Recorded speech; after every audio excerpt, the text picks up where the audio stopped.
Hey guys, and welcome back to my video today. Today we are doing the substitutes for the video I did about foods to avoid if you're wanting to overcome PCOS. So if you haven't seen that video, I will just link it down below. Also, the PCOS Positive Support Group on Facebook, we'd love for you to join, share tips, questions, and just support each other in our PCOS journeys. Also, I didn't have time to put makeup on. So we're just going with it, okay? We're just going with it. Let's just dive right into this video. So the first one we are going to do is sugar, which is, I think, so common. I hear so many times say, if you don't use sugar, what do you use in your recipes or what do you do? So for sugar, I have my list just so I remember every single one. My favorite all-time replacement for sugar is date paste. And what date paste is made of is dates, which is a fruit from a palm, a type of palm tree, and a date palm, obviously.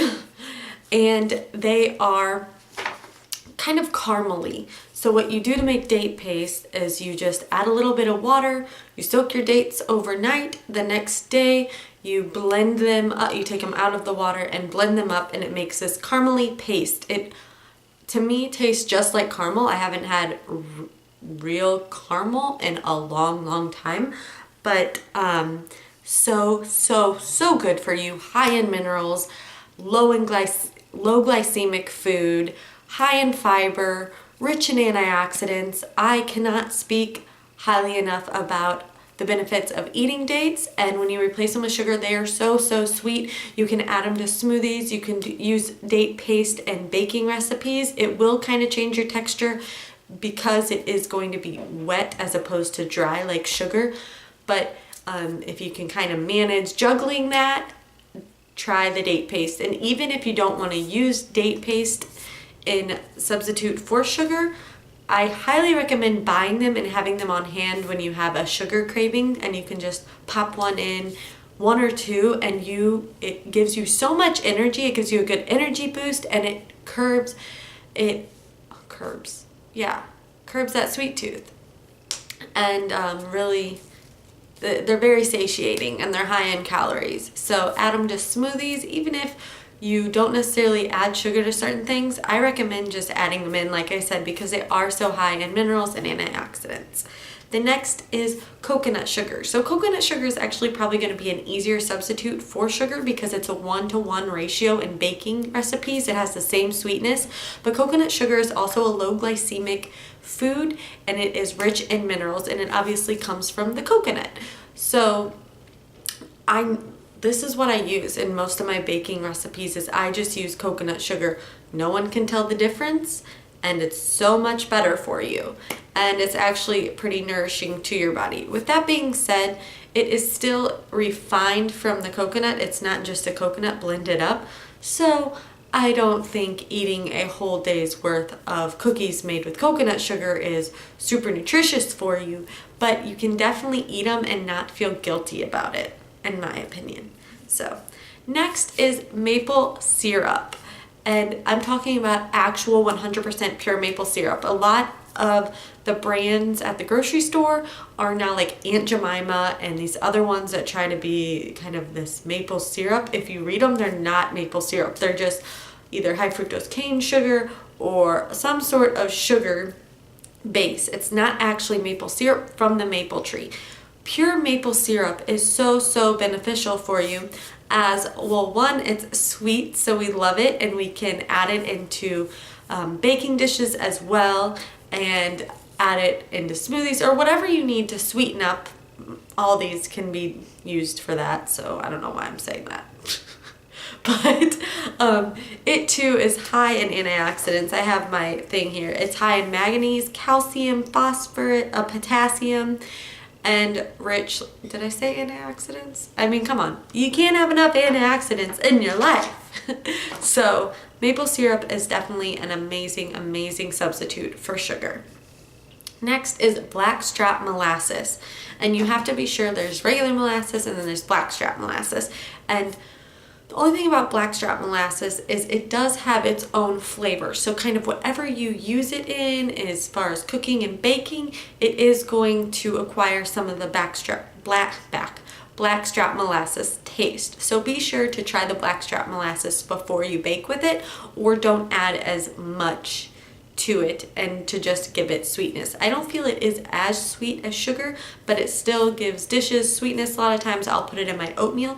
It's really rich in iron. Again, it's rich in minerals and vitamin B6. So it's a great substitute for sugar, and you can feel good about it. You're nourishing your body eating it, not just adding sweetness.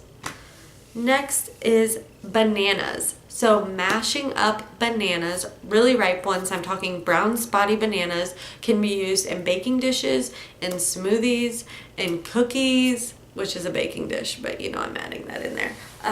They are so good. I love them in pancakes. I use them instead of sugar in pancakes.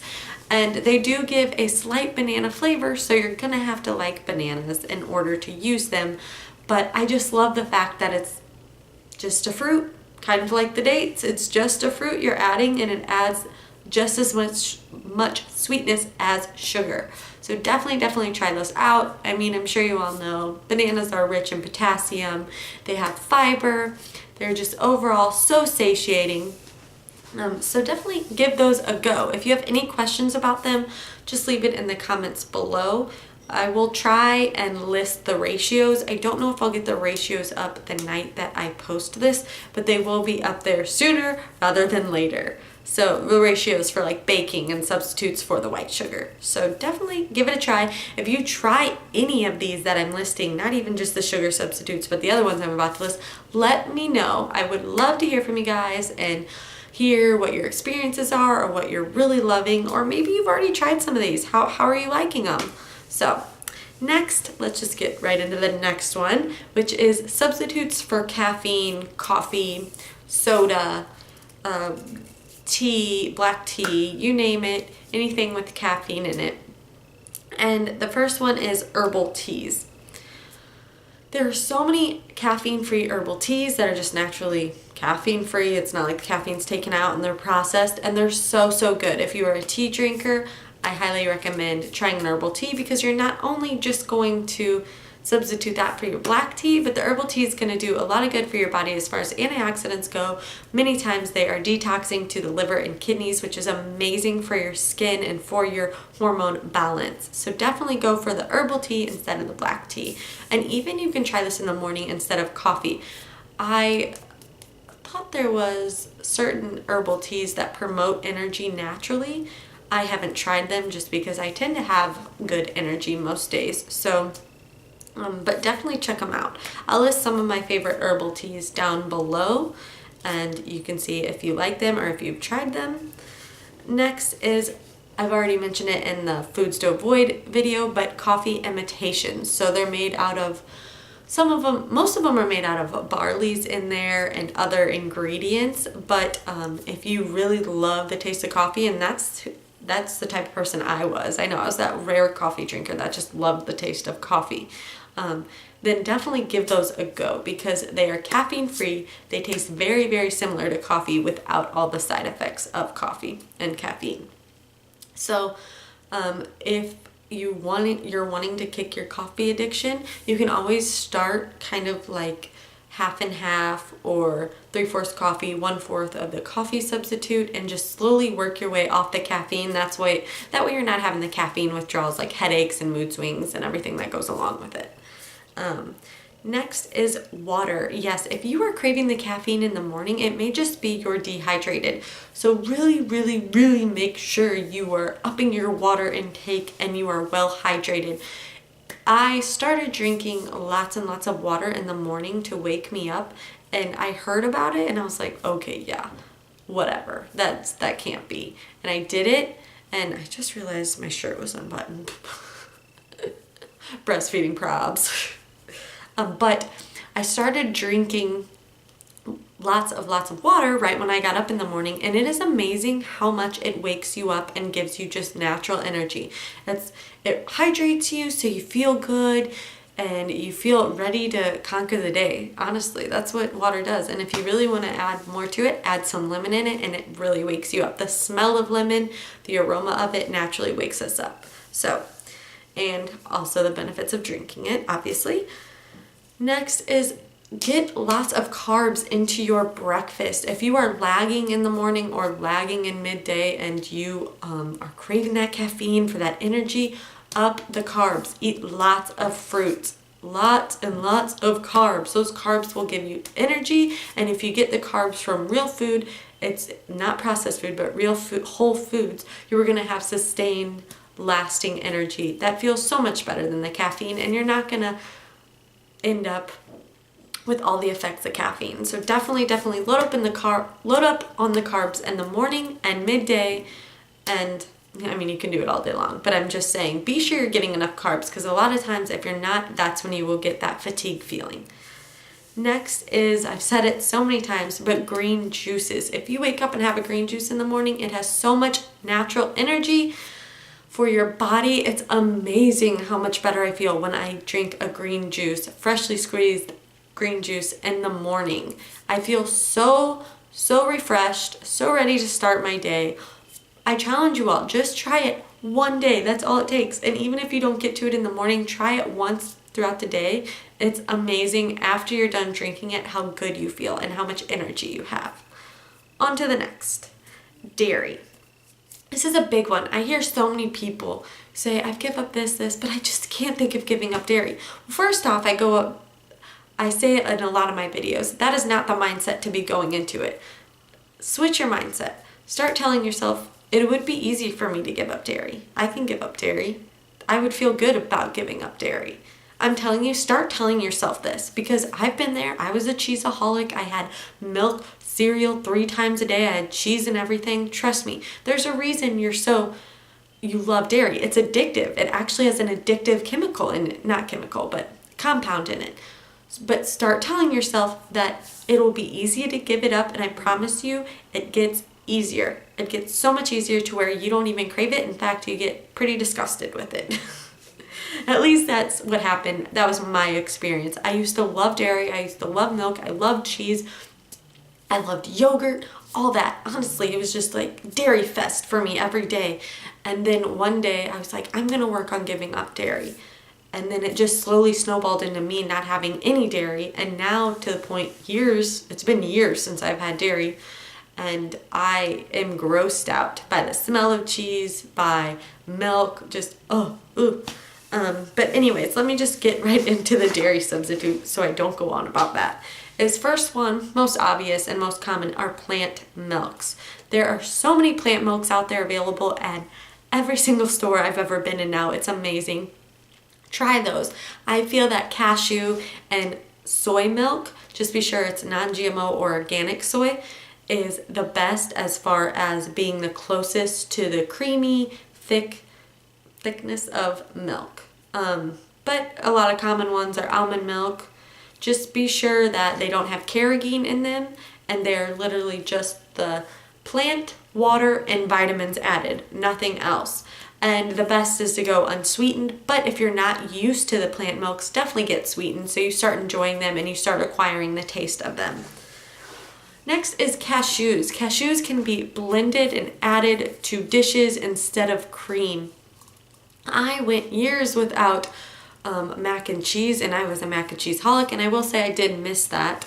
And once I found out about cashews being a substitute for like creaminess, I was like, holy cow, what have I been doing not eating this? All you do is simply blend up cashews and water, and then you add your flavoring depending on what kind of dish you're adding it to. For example, if you're craving fettuccine Alfredo and you want a cream sauce, cashews, lemon, garlic, a little bit of sea salt, a little bit of Dijon mustard. I know it sounds so weird, but I promise you it's so good and it's so creamy, and it really, really, really imitates the actual stuff. So I think it's even better because you don't feel weighed down afterwards. You feel like you have energy and you did your body a favor.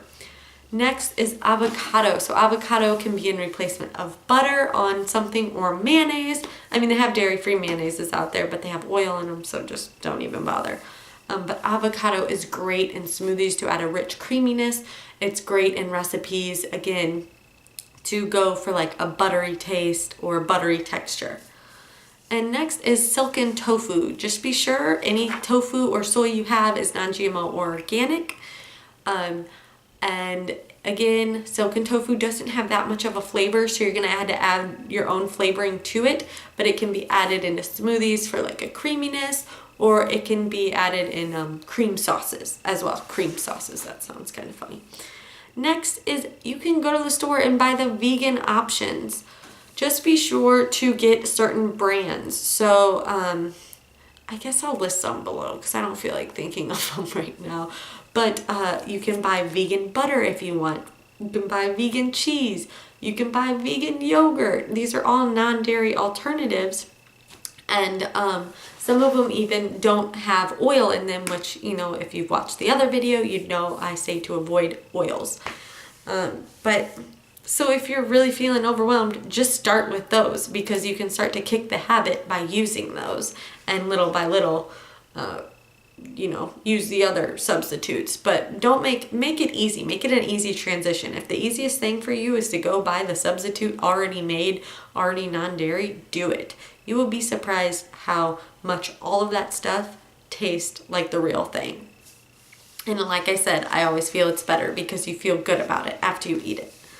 Next is coconut cream. So if you've ever seen coconut cream in the cans, they may even sell it, not just the cans, but where I'm at, it's always in cans, or you could use actual coconuts. But and those are great, again, just to add for creamers and different dishes in your drinks, making, I don't know about cream sauces, but desserts, because it does add kind of a coconutty flavor. Just be aware of that with the coconut cream. Next is bananas can be added instead of dairy. Now I have to go look into this more because I don't know why I have bananas actually under there. I just scratched the bananas. Next is, it's called nutritional yeast. I know it sounds weird. And at first, honestly, I wasn't a big fan, but I became more of a fan. It adds a very cheesy taste to whatever you're making. So you could even add cashews with the nutritional yeast to get a more cheesy flavor, a cheesy sauce, or a queso of some sort. But nutritional yeast is amazing. I will start doing recipe videos with these substitutes in them. And last but not least, for dairy is tahini, which is ground up sesame seeds. Tahini adds a very cheesiness to a sauce or a dish. You just, you know, it's all about how much you add, but it's so, so, so good. My favorite is to make my buffalo sauce. I'm a buffalo freak, and instead of ranch, I use buffalo, garlic, and tahini, mix it all together. And anytime I've ever made it for anyone, it's always been a huge hit. They've always been like, what's in that sauce? So definitely recommend tahini, and it's very good for your overall health as well. Most of these things are. Next is substitutes for alcohol. Some of these are going to be obvious, like mocktails. There's so many mocktails out there because of pregnant women, and I feel they are just as good. If you really need to if you have a certain drink you're craving as far as alcohol goes, curb it. If you're just craving alcohol for the tipsy feeling it gives you, then there's something else going on. Like, you should be getting high on life, right? So this is just for like flavor, not tipsy feeling. So mocktails, there are a ton on Pinterest. Just type in mocktail and you could put whatever alcoholic drink you actually really love, and it'll bring up a whole bunch for you. Next is ginger shots. I love ginger shots. It's just the ginger root juiced. It is so spicy and so hot. It goes down like a shot, like you drink it like a shot of alcohol. It's hot. It gives you like this lightheaded sensation because it's so intense. You should try it. It's amazing anti-inflammatory food, and it's amazing for your digestive system. So it's awesome. It's a superfood, I think, for PCOS girls. And next is you can do sparkling H2O if you're kind of craving like the wine or champagne. I guess champagne more so. sparkly feeling, just try some sparkling water, and you can add whatever flavors you want into it. That's also great for a soda substitute. If you just get a sparkling water, say like orange sparkling water, and you could add some coconut sugar in there, or maple syrup, and just give it a nice sweet taste. And like I said, if you're craving a soda, knocks that craving out. Last is oil. So substitute for oils. As far as cooking, so like sauteing and stuff, you can actually use water instead of oil, believe it or not. You just add a little bit of water at a time and everything will keep cooking as it should. Or as far as getting like crispiness in baking, you can use lemon juice. You just spritz lemon on whatever you want to be crunchy. It doesn't really give a lemony taste. It's pretty awesome actually. Or as far as in baking recipes that call for oil, you can use applesauce, you can use avocado instead, or you can use bananas. It's all, like I said, I'll be putting the ratios down below for that.